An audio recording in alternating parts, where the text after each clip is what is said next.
And this morning we begin a three-part series called Hair Today, Gone Tomorrow, taking a look at men and hair loss.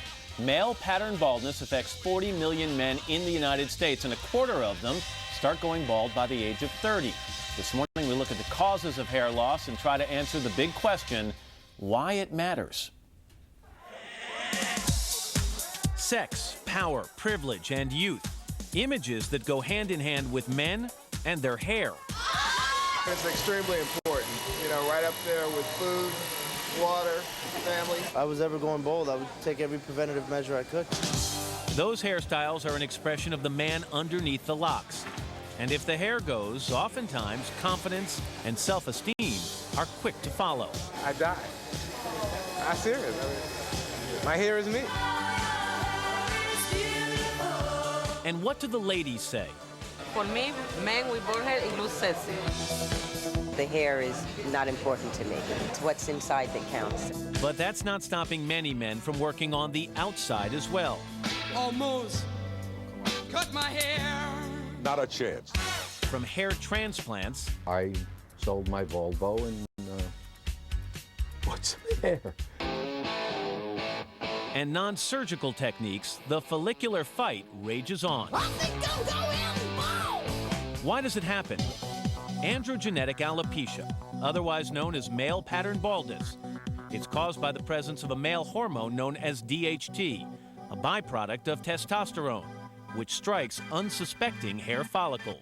It's a combination of androgens, which is the DHT, and a combination of genetics, which you get from both your mother and your father. Like other genetic traits, hair loss can strike one brother in a family and not the other. And short of surgery and 2 medications, there are no FDA-approved treatments for this type of hair loss. What happens in male pattern hair loss is that the growing cycle becomes shorter. So the hair does not grow as long as it once did, and it becomes finer, and eventually the growth cycle is eliminated. The stated causes of baldness have changed during various eras. For example, unclean living, going to prostitutes, excessive masturbation, stress. Hair historian Gersh Kunstman is the author of Hair, mankind's historic quest to end baldness. The ancient Romans started the whole use of hot pepper in products on the head. And the reason being because you put it on your head and it would sting, and you'd think, oh, it's working. It must be working. It's stinging. And in an effort to make the most out of what they do have, some men have embraced the infamous comb-over technique, a subject explored in the independent documentary Comb Over, the movie. Why do you choose to do it that way? Is it? I don't know. Just always have. When you realize that your hair is thinning, it's terrible. A lot of guys just can't deal with it. Esquire magazine's grooming editor Rodney Cutler says the right hairstyle can make all the difference. It's okay to have short, thinning hair as long as it looks stylish and strong.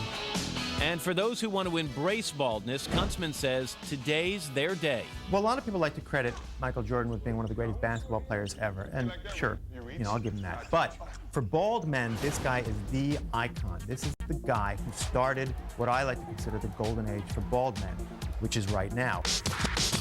Bruce Willis, a very sexy man, sexy bald man. The boys on it. Ving Rhames, the new Kojak. Sam Jackson, another great bald icon. You don't have to let society define you as a bald man. You don't have to slowly lose your hair. You can shave it all off. You can be bald and be virile and sexy.